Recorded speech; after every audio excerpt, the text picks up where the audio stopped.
नमस्कार, सुप्रभात। मैं हूं रजनी चौबे और आप देख रहे हैं न्यूज 18 का डिजिटल प्लेटफॉर्म। मणिपुर में भारी बारिश के कारण पिछले 48 घंटों में बाढ़ और लैंडस्लाइड की वजह से 3,802 लोग प्रभावित हुए हैं और 883 घर क्षतिग्रस्त हो गए हैं।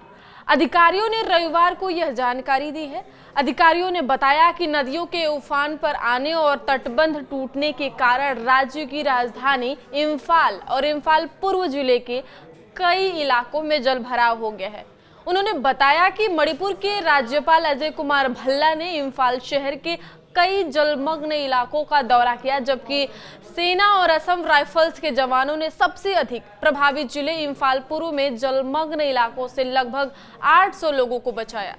राजभवन की ओर से जारी एक बयान में कहा गया है कि भल्ला ने मुख्य सचिव पीके सिंह और अन्य वरिष्ठ अधिकारियों के साथ इम्फाल में कांगल नोंगपोक, थोंग, लैरिकिंग, बामलेकाई और सिंह जामेई ब्रिज का दौरा किया और वहां की स्थिति का आकलन किया। राज्य में बाढ़ और भूस्खलन के परिणाम स्वरूप पिछले 48 घंटों में कम से कम 4,000 लोग प्रभावित हुए हैं और 883 घर क्षतिग्रस्त हुए हैं। एक अधिकारी ने बताया शनिवार शाम तक कुल 3,275 इलाके और गांव भारी बारिश की चपेट में आ चुका था, जिसमें 2 लोग घायल भी हुए हैं तथा 64 जानवरों की मौत की खबर बताई जा रही है। उन्होंने बताया कि अब तक राज्य भर में कुल मिलाकर भूस्खलन की 12 घटनाएं हुई हैं। एक अन्य अधिकारी ने बताया कि चेकान क्षेत्र में इम्फाल नदी के उफान पर आने के बाद ऑल इंडिया रेडियो के इम्फाल परिसर और जवाहरलाल नेहरू आयुर्विज्ञान संस्थान सहित कई कार्यालयों और प्रतिष्ठानों के परिसर में जलभराव हो गया है। उन्होंने बताया कि रविवार को इम्फाल पूर्व जिले में रिल नदी का जलस्तर खतरे के निशान को पार कर गया। हालांकि अभी तक तटबंध नहीं टूटा है। स्थानीय लोग और अधिकारी तटबंधों को मजबूत करने का प्रयास कर रहे हैं। एक अन्य अधिकारी ने बताया कि चेकान और वांगखेई में जलस्तर रविवार सुबह कम हो गए, लेकिन खुरई और हिंगांग निर्वाचन क्षेत्रों में स्थिति अभी भी जस की तस बनी हुई है। राजभवन की ओर से जारी बयान में यह भी कहा गया है कि अपने दौरे के दौरान राज्यपाल ने अधिकारियों को नदी की स्थिति पर बारीकी से नजर रखने और एहतियाती उपाय लागू करने के निर्देश दिए हैं।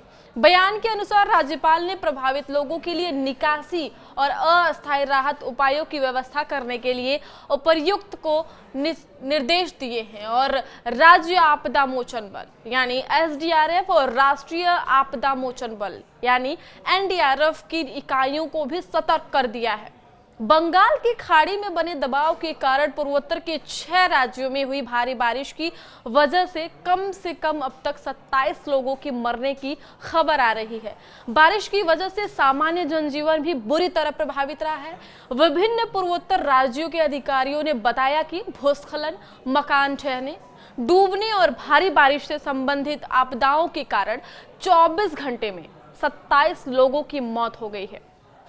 इन 27 पीड़ितों में से 9 की मौत अरुणाचल प्रदेश में, 6 की मौत मेघालय में और 5 की असम में और मिजोरम में और त्रिपुरा में 1 लोगों की मौत हुई है। अरुणाचल प्रदेश में भारी बारिश के बीच पूर्वी कामेंग जिले में राष्ट्रीय राजमार्ग 13 पर हुए भीषण भूस्खलन में 2 महिलाओं और 2 बच्चों समेत 7 लोगों की मौत हो गई है। एक अधिकारी ने बताया कि पूर्वी कामेंग जिले में राष्ट्रीय राजमार्ग 13 के बाना सेस्पा खंड के बीच हुए भीषण लैंडस्लाइड में 7 लोगों को ले जा रहा एक वाहन बह गया और खाई में गिर गया। एक मारुति कार शुक्रवार रात सेप्पा की ओर जा रही थी, तभी बारिश के कारण भूस्खलन हुआ। बचाव दल ने बाद में शव बरामद किए। बाना सेप्पा मार्ग को अरुणाचल प्रदेश में सबसे अधिक भूस्खलन वाले क्षेत्रों में से एक माना जाता है।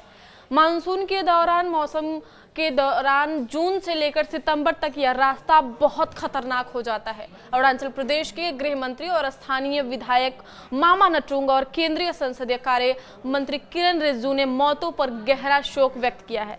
निचले सुबनसिरी जिले में एक अलग घटना में जीरो कामले सड़क के किनारे पाइन ग्रोव क्षेत्र के पास एक गोभी के खेत में लैंडस्लाइड होने से 2 मजदूरों की मौत हो गई है और 2 अन्य को बचा लिया गया है। असम में पिछले 24 घंटों में कामरूप मेट्रोपॉलिटन जिले में भूस्खलन से 5 लोगों की मौत हो गई है, जबकि लगातार बारिश के कारण 6 जिलों में बाढ़ आ गई है, जिससे 10,000 से अधिक लोग प्रभावित हुए हैं। असम राज्य आपदा प्रबंधन प्राधिकरण यानी SDMM ने कहा कि सभी 5 मौतें कामरूप मेट्रोपॉलिटन जिले से हुई हैं। क्षेत्रीय मौसम विभाग के अनुसार चिंका, बक्सा, बारपेटा, बोंगाईगांव, बजाली, तामुलपुर, दरांग और उदलगुरी जिले शनिवार के लिए रेड अलर्ट पर है।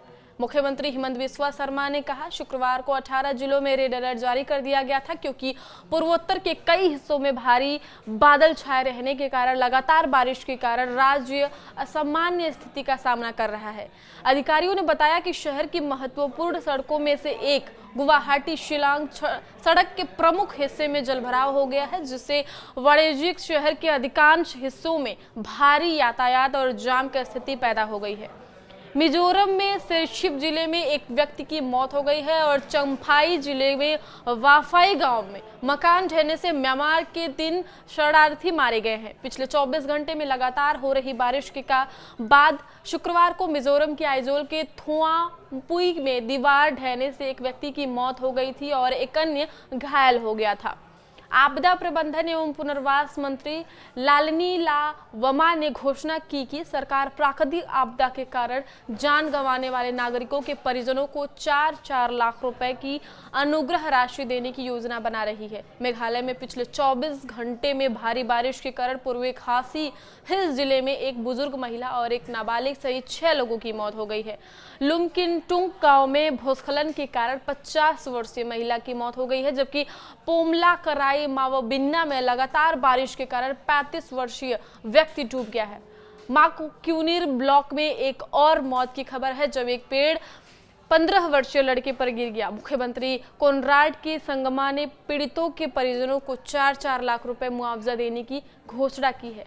नागालैंड में चुमौकेदिमा जिले के पगला पहाड़ में राष्ट्रीय राजमार्ग 29 पर शुक्रवार को चट्टाने गिरने की घटना में एक ट्रक चालक की मौत हो गई थी, जब चलती ट्रक पर चट्टाने और कीचड़ गिर गया। पश्चिमी त्रिपुरा जिले के जिरानिया में शुक्रवार को लगातार बारिश के बाद एक तालाब में मछली पकड़ते समय 16 वर्षीय तन्मय देवनाथ डूब गया।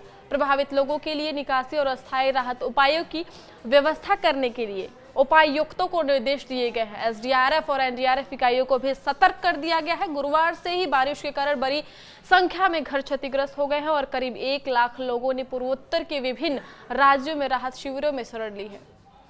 मध्यम से भारी बारिश अचानक आए बाढ़ और भूस्खलन ने पूर्वोत्तर के सभी राज्यों में जनजीवन को प्रभावित किया है। बारिश और भूस्खलन के कारण पूर्वोत्तर राज्यों में कई जिलों में सड़क संचार बुरी तरह प्रभावित है। गृह मंत्रालय की ओर से जारी एक परामर्श में कहा गया है कि पश्चिम बंगाल बांग्लादेश तटों के पास बंगाल की खाड़ी के उत्तर पश्चिम में बना गहरा दबाव का क्षेत्र लगभग उत्तर दिशा की ओर बढ़ गया है और पश्चिम बंगाल बांग्लादेश तटों को पार कर गया है, जिसके कारण अधिकांश पूर्वोत्तर राज्यों में भारी बारिश हो रही है। सभी पूर्वोत्तर राज्यों ने बचाव और राहत कार्यों के लिए राष्ट्रीय और राज्य आपदा प्रतिक्रिया बलों, स्वयंसेवकों और राज्य सुरक्षा कर्मियों की एक बड़ी टुकड़ी तैनात की है। आगे की खबरों के लिए आप देखते रहिए न्यूज़ 18 का डिजिटल प्लेटफॉर्म। धन्यवाद।